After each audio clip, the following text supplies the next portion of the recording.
Vaovao ara-kolontsaina kosa no ndeha hanakatoanantsika n'izao fampahalalam-baovao izao hankalazaina androany ny andro maneran-tany mikasika ireo sangam-bakoka na ny antsoina hoe monument azafady etsika iray tafiditra ao anatin'izany fankalazana izany ary ny fampahafantarana ny harem-bakoka izay iarahan'ny ledaily sy ny ministeran'ny kolontsaina sy ny vakoka ny anjinjiny ary.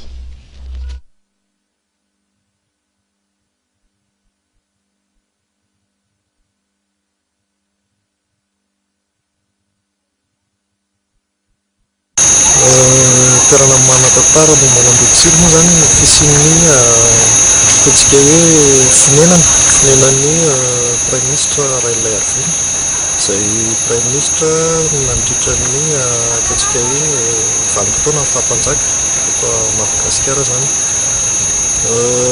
Manan-tantara ilay toerana satria arak'izay hoe toerana fonenana izay olona manan-kaja teo amin'ny fitondrana izay.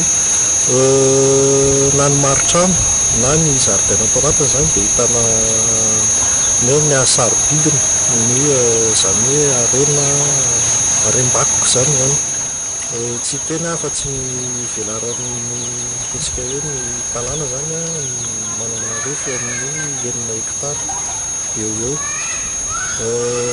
anisan'izay ihany koa ny tranotranaina izay namboariny natsangan'ny mpahay tao-trano anglisy James Cameron zany tany amin'ny tenatenan'ny taona 1900 tany hoany.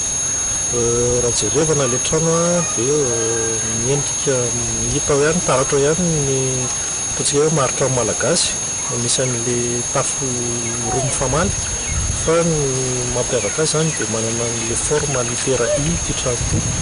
Dia mbola tazana ihany koa zany ny fisian'ny varavarakely izay manamarika hoe anglisy nanamboatra azy, misy an'ilay somary kopaka kely amin'ny sisiny zany hoe somary zanabaravarana zany.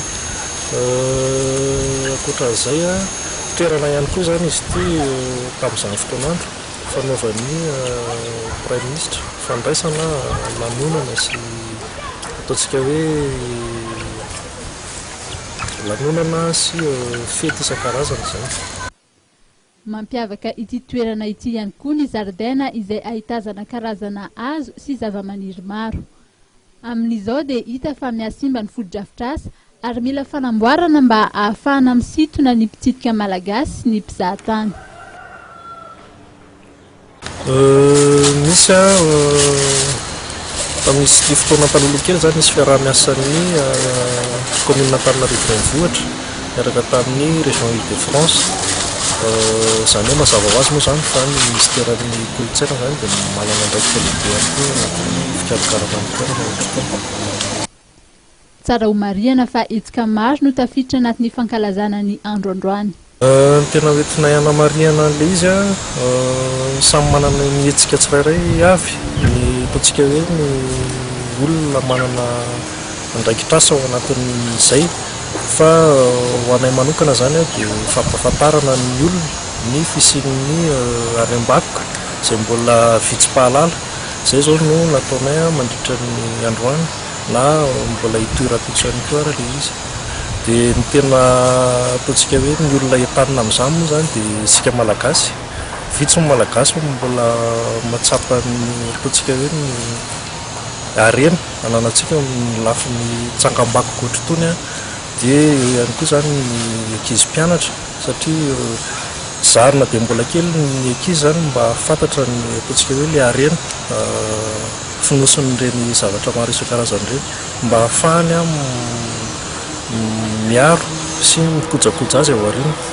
Dia ankoatr'izay moa zany vitsitsika ho malagasy mahafantatra an'ilay izy, fa mivazaha indray raha mibetsaka pahalala ny toerana manan-tantara teontsika ntsika tokotany. Raha pitsy maraina dia eny amin'ny fasandrain'ny aro indray no isy ny fampahafantarana ny harem-bakoka ary ny tolakandro kosa dia eo amin'ny garan'ny Soarano. dia tapitratra indray raha ny fotoanany rahantsika indray tao anatin'izao ala izao tao anatin'ity fampalam-baovao faharoa fahitalavitry matv ity mankasitraka anao nanjo izany hatramin'ny farany mbola manasanao hatrany tsy hisaraka amin'ny fahitalavitry matv ho arahinao arinany izao fampalam-baovao izao ary ny fandaharana resabe mametraka ny mandrapitapa manaraka indray